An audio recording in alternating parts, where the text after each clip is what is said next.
Good morning from North Texas.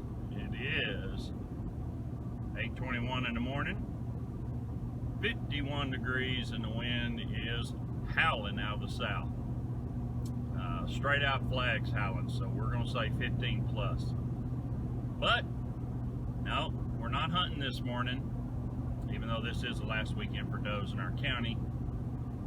But the great Texas elk hunt is on. We got invited from a good friend whose nephew, stay with me, is a guy at this big time ranch, and I don't remember the numbers. It made my head roll back in, my eyes roll back in my head. 30, 40, 50,000 acres, whatever it is. Thousands and thousands of acres.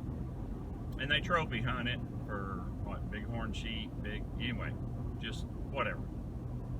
Well, anyway, he called his uncle and says, "Hey man, you ain't gonna believe this, but we were on top of a mountain and down in the meadow that we got a bunch of elk."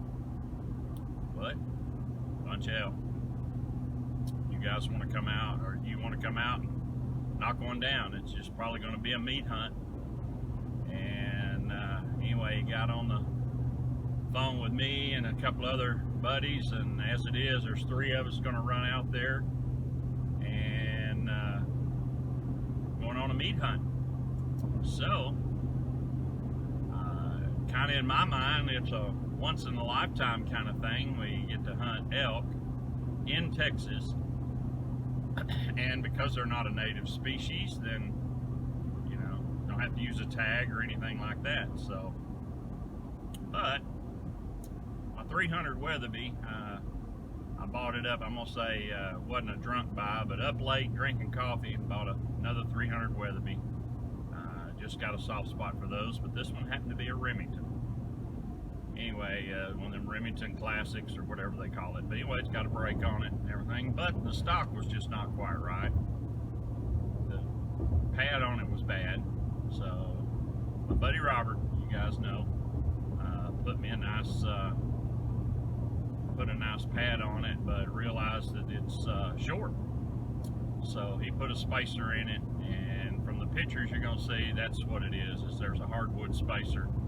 I guess it was a youth stock. That's what we're to suggest, but I don't know why in the world you'd give a youth a 300 Weatherby. But anyway, so today we're going to the range.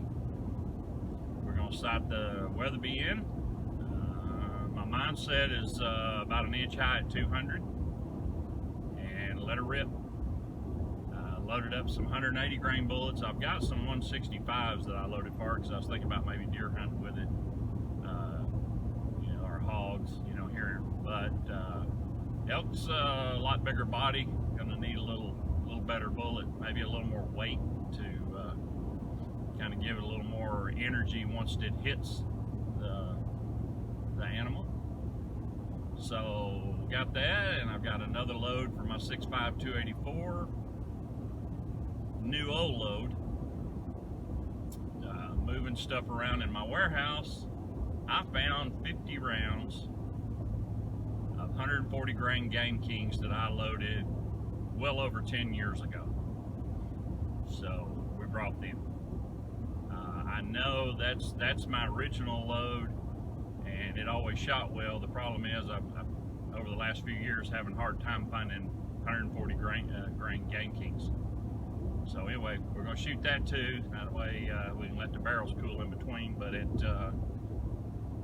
indicating 52 degrees outside, it probably won't be a problem with the barrels cooling off. But anyway, got some more stuff I haven't posted in a while. I made some stops at some Academies, Bass Pro, Cabela's. They got ammo on the shelf. Yeah, it's high, but they got it. So if you need any 9, some 40, some 30, 380, they got half a shelf of 223, 556, some 308. But if you're hunting anything else, you're going to be in trouble. One Academy had 4 boxes of 30-30 when I went back. I think a day or so later, I was working in that area, they were gone. So anyway, we're gonna go to the range and we're gonna shoot some of our loads, and hopefully they fly well. And if they do, then we're ready to go, because that first annual elk hunt, I'm gonna go that way, being optimistic, but this might be a one-off deal. It's happening in 3 weeks. Actually, yes, 3 weeks to the day that I'm recording this. We'll be in the hills of West Texas, hopefully trying to find some elk.